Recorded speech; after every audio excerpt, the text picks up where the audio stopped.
Good morning, everybody. I'm going to talk to you today about just making progress. Some of you are just too hard on yourselves. I'd suggest that you celebrate little wins. Try each day to do one or two things towards your goals, whatever your goals are at this time. It's not hard if you put it in perspective.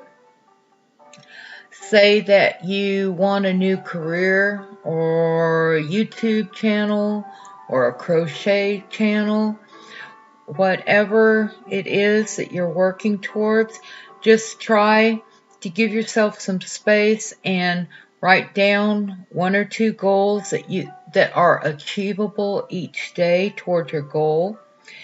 If you're blogging, write down some content that you might be writing about.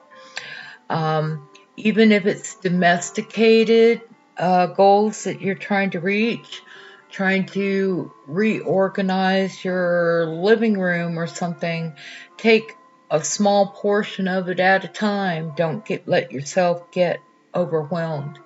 And be good to yourself. Be very good to yourself. As long as you're striving to make progress, you're doing all right. Just don't stop trying. There's times that are easier than other times, but as long as you're not stopping, as long as you're not giving up, you're doing great. I'm proud of you. God bless you. Have a great day today. And remember, be good to yourself. You are loved. God loves you. I love each and every one of you. Please like, share, and subscribe. And have a wonderful, wonderful, blessed day. Bye for now.